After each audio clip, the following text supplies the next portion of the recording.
رحیمیہ خان میں غیر قانونی طور پر ٹائر برننگ کے جلنے سے فضائی آلودگی کے ساتھ درجہ حرارت میں اضافہ ہونے لگا۔ احمد سجاد فران بلالی ایڈوکیٹ نے میڈیا سے بات کرتے ہوئے کہا، بسم اللہ الرحمن الرحیم۔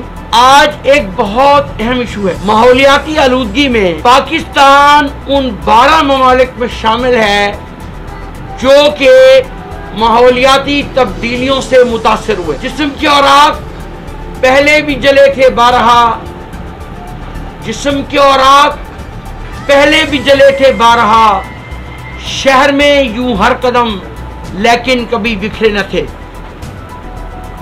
چک نمبر 106 پی میں پٹن منارہ روڈ جو کہ ہماری ثقافتی باقیات کا حصہ ہے، ٹائر برننگ فیکٹری جو کہ پرانے ٹائر جس میں جلا کر آئل نکالا جاتا ہے، اس میں را میٹیریل نکالا جاتا ہے اور جس کی راکھ بنتی ہے اور غیر قانونی طور پر مبینہ طور پر اس کو تارکول کے طور پر غیر معیاری تارکول کے طور پر استعمال کیا جاتا ہے اور کالا دھن سفید کیا جاتا ہے۔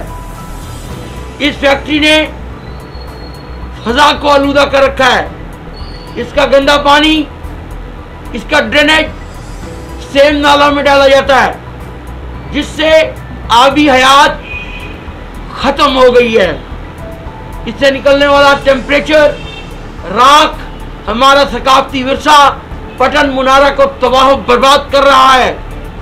زیر زمین پانی آلودہ ہو رہا ہے۔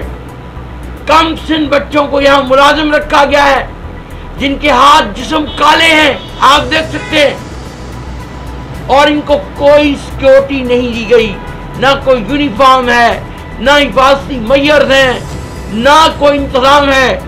یہ فیکٹری جو ہے مبینہ طور پر اس کے پاس کوئی NOC نہیں۔ ڈسٹرکٹ ماحولیات کے آفیسر صاحب آرام فرما رہے ہیں یا اپنے نامعلوم مقاصد کے حصول کے لیے خاموش ہیں، منہ میں گھنگنیاں ڈال رکھی ہیں۔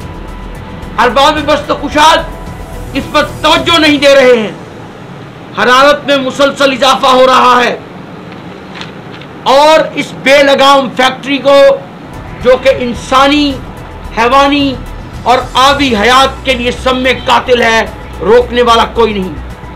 مادہ پرست اور دولت کے پجاری بغیر کسی NOC کے تمام ضابطوں کی دھجیاں اڑاتے ہوئے یہ فیکٹری چلا رہے ہیں اور کالا دھن اکٹھا کر رہے ہیں۔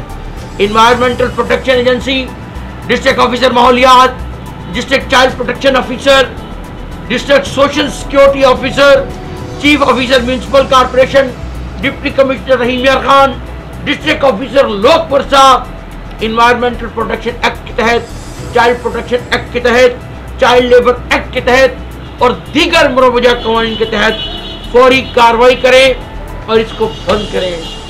یہ ظلم ہے۔ یہ شہر اگر شہر ہے، سنسان سا کیوں؟